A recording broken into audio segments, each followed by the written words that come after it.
अगर तुम 200 नंबर लाने के चक्कर में पड़ोगे तो तुम्हारे जो 100 नंबर के नीचे आ रहे 70-80 नंबर है वो 150 तक नहीं पहुंचोगे। अगर 150 भी आएंगे you will be able to secure a seat at IIT.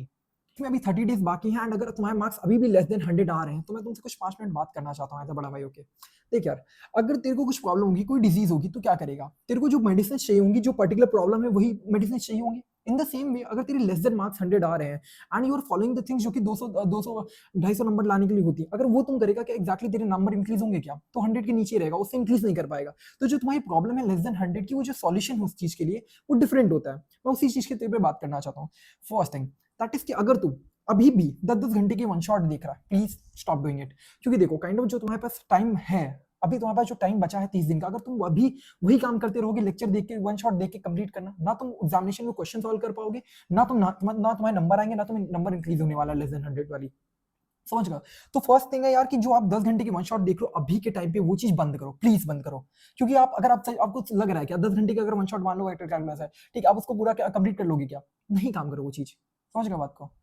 अभी अभी आप 10-10 घंटे की वन शॉट अफोर्ड नहीं कर सकते हो इस टाइम पे। अगर आपको सच में नंबर इंक्रीज करते हैं, आप अफोर्ड नहीं कर सकते उस चीज को। Please stop this thing. मैं बताऊंगा आपको एक्जैक्टली क्या करना है। पहली चीज कि आपको लेस देन 10-10 घंटे के वन शॉट्स नहीं कंप्लीट करने हैं, ठीक है। सेकंड थिंग आती है that is mock examination. Now अब क्या सोच के मैं बता रहा हूँ कि तुमको मॉक देना है? नहीं, मैं बात कर रहा हूँ इस चीज में। सुनो, तुम एक्जैक्टली सोचो, अगर तुम्हें पर्टिकुलरली अगर यहाँ पर वायर है, ठीक है, करंट यहाँ पर आ रही है, तो व्हाट एक्जैक्टली विल डू? तुम अगर डालते हो स्विच में, अगर तुमने ये पेन डाला, करंट आ रहा है, टेस्टिंग करोगे, अच्छा आ रहा है करंट। बार बार अगर तुम टेस्टिंग करोगे तो एक्जैक्टली अगर करंट आ रहा होगा तुम्हें पता चल जाएगा। करंट उसमें नहीं आ रहा तो क्या तुम बार बार टेस्टिंग करने से तुम्हारा करंट आ जाएगा क्या? नहीं आएगा। In the same way, in the similar way, अगर तुम्हारी प्रिपरेशन अच्छी नहीं है तो तुम बार बार मॉक एग्जामिनेशन दे के भी तुम्हारे जो नंबर है बहुत ज्यादा ड्रास्टिकली इंक्रीज नहीं होने वाले हैं। You are just wasting your time in the mock examination. अब बहुत ज्यादा चेंज नहीं कर पाओगे। तो समझ लो, स्टार्टिंग का तुम्हारे लेस देन 100 आ रहा है तो मॉक एग्जामिनेशन तुम्हारा बहुत ज्यादा इंक्रीज नहीं कर पाएगा नंबर। समझ गए? आपको देना है mock examination, but current ratio में देना है, कि ये नहीं कि आप डेली मॉक एग्जामिनेशन देने बैठे हो और देख कह रहे हो नंबर ही नहीं बढ़ना है, वो काम नहीं करना है। समझ गए? मॉक एग्जामिनेशन डेली नहीं देना, काइंड ऑफ आप पर वीक में 1 या 2 दे सकते हो, डेली नहीं देना है। समझ गए? Now now coming to the third thing that is कि आपको लास्ट टाइम पे प्रॉब्लम सेट प्रैक्टिस करनी है। किसी भी तरीके से पीवाईक्यूज पे आप लड़ जाओ, पीवाईक्यूज ही आपको करनी है। कोई नई बुक, कोई नई चीज नहीं फॉलो करो, सिर्फ और सिर्फ पीवाईक्यूज लास्ट टाइम पे करनी है, और कुछ मत करो। अभी कोई नई set of problem, DPP, nothing you have to do, just go on PYQs. आप एक्जैक्टली वो चीज कर रहे हो, एग्जामिनेशन में होगा क्या कि वही सिमिलर सिमिलर फैशन में आपको वो क्वेश्चन दिख रहे होंगे, आप कर पाओगे अगर आप दूसरी प्रॉब्लम्स को नहीं करो वो चीज, ठीक है। प्रॉब्लम्स आपको नहीं, प्रॉब्लम से पीवाईक्यूज करना है। फोर्थ थिंग दैट अब एक्जैक्टली करना क्या है कि अगर तुम्हारे कंप्लीट नहीं है सिलेबस, एक्जैक्टली करोगे आप? मैं बता रहा हूँ, देखो, अगर तुम्हारे फिजिक्स में हो, फिजिक्स में जस्ट फॉलो एडेनिटी, नथिंग एल्स, जस्ट फॉलो एडेनिटी, नथिंग एल्स इन दैट।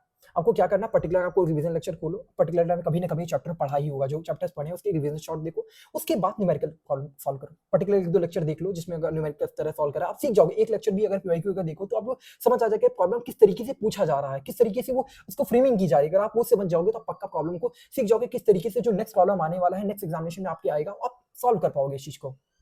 आपको एक लेक्चर देखो, प्रॉब्लम सेट देख लो, उसके बाद कुछ क्वेश्चंस प्रैक्टिस कर लो, you are done with it. समझ गए? इसलिए आपको काम करना, फिजिक्स में एडोनिटी आप फॉलो करो, ठीक है। जो पर्टिकुलरली आपने चैप्टर अभी तक कंप्लीट किया, जो नहीं किए हैं वो आप नहीं कर सकते। जितना आपने किया आपको उसको कवर करना है, जो आपके पास है just try to get the maximum marks with it, ना कि आप नए नए चैप्टर्स पे भी भागो। आप अभी के लिए क्या करो, आप देखेंगे फरवरी में क्या होगा, मार्च में आपका अटेम्प्ट में देखेंगे, बट अभी के लिए आपके पास जो हाथ में जो चैप्टर्स अभी हैं, आप उनको ग्रैब करके उन्हीं पे कमांड करके आपको नंबर लाने हैं। They are going to give the marks. आप बड़े बड़े चैप्टर जो बाकी हैं आपके, वो नहीं देने वाले आपको मार्क्स। आप इतना अच्छा कर भी नहीं पाओगे, आप जी का प्रॉब्लम वहां पर बैठ के सॉल्व करो, फॉर्मुला भी आ गया तो कर लोगे, बट आप नहीं करोगे काम। अभी के लिए आपको जो चैप्टर्स आपने पढ़े हैं उसको अच्छे से कमांड करिए आप, ठीक है। फिफ्थ थिंग अगर आती है, अगर केमिस्ट्री आपकी वीक है, केमिस्ट्री में अगर चीजें आ रही है, तो फर्स्ट थिंग दैट केमिस्ट्री आपके नंबर देने वाली है, या बिल्कुल आपको सबने बोला होगा केमिस्ट्री नंबर देती है, एक्जैक्टली वो नंबर देगी, बट कब देगी? There is a scenario.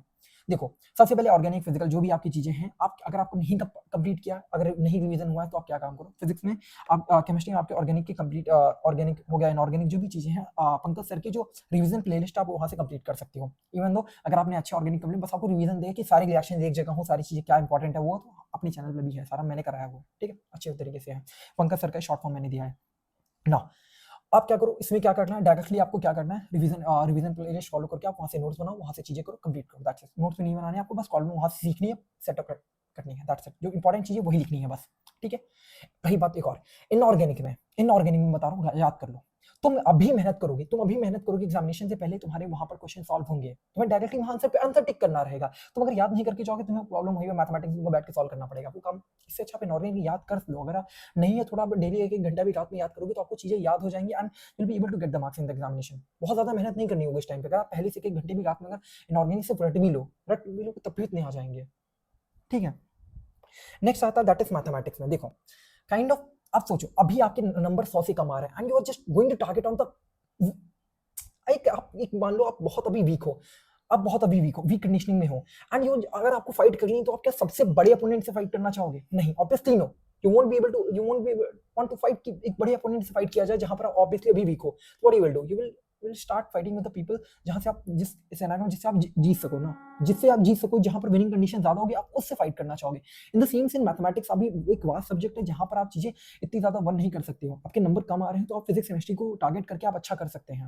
Mathematics में काइंड ऑफ वहां पर जो आपकी हार्डवर्क वर्सेस जो मार्क्स मिलने होंगे वो रेशियो बहुत बिगड़ा हुआ है, तो आपको ज्यादा नहीं नंबर मिलेंगे। But still I will say that is very much important कि आप मैथमेटिक्स से कुछ पर्टिकुलर चैप्टर्स है उनको अच्छे से कंप्लीट कर लें। ज्यादा चैप्टर्स नहीं करने, जैसे वेक्टर 3D हो गया, ठीक है, मैट्रिसेस एंड डिटरमिनेंट हो गया, ठीक है, सीक्वेंस एंड सीरीज हो गया, ठीक है, बाइनोमियल हो गया, स्टैटिस्टिक्स हो गया। ये कुछ पर्टिकुलर चैप्टर्स अगर आपने इनको भी टारगेट करके आपके 7-8 प्रॉब्लम्स वहां पर सॉल्व हो जाएंगे अगर आप इन्हीं चैप्टर्स को कुछ सॉल्व करके जाएंगे, ठीक है। इन्हीं पर्टिकुलर चैप्टर्स को भी अगर आप सॉल्व कर लें अच्छे से, लेक्चर देखने जो भी है 2 घंटे के वन शॉट जो भी है शॉर्ट वाले अगर पढ़े हुए हैं तो आपने पहले इनको देख के आप बस क्वेश्चन प्रैक्टिस करके जाइए, बस you are good to go. But आप सारे चैप्टर्स को बहुत अच्छे लेवल पे क्या आप सोच रहे होंगे हाँ बहुत सारे प्रैक्टिस प्रॉब्लम करेंगे, वहाँ नहीं होंगे प्रॉब्लम।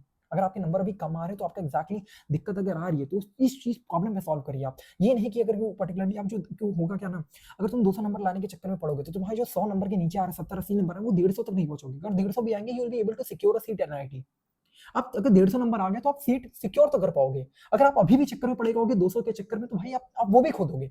अगर 70-80 नंबर आप 200 के चक्कर में ना करो बच्चा। अप्रैल आएगा हम फिर से टारगेट कर रहे होंगे, अप्रैल आएगा हम फिर से टारगेट करेंगे। बट एज ऑफ नाउ अगर आप बहुत ज्यादा हाई टारगेट हाई लेवल पे लेके चलोगी चीजें, वो प्रैक्टिकल होके हम बात करते हैं, प्रैक्टिकल होके कितना अचीव किया जा सकता है। इधर भी मैं झूठ बोलूं यहाँ पर आके बकवास करूं, that is not fruitful enough. Even तो मेरे को भी बोलना अच्छा नहीं लगे यार, क्या पागल बनाइए, मेरे को भी नहीं करना, ठीक है। I am just saying this thing, please follow with this thing. आप इंटायरली जो पॉसिबल है, जो चीजें करनी चाहिए वो आप करिए, ना कि एग्जैक्टली क्या करना है। क्योंकि देखो सबका धंधा चल रहा है, जो रियलिटी बता रहा हूँ मेरा भी चल रहा है, रियलिटी बताऊँ मेरे को, मैं नहीं कर रहा हूँ अभी, बट रियलिटी बता रहा हूँ कि ये काम आप ना करो प्लीज, दैट्स ऑल।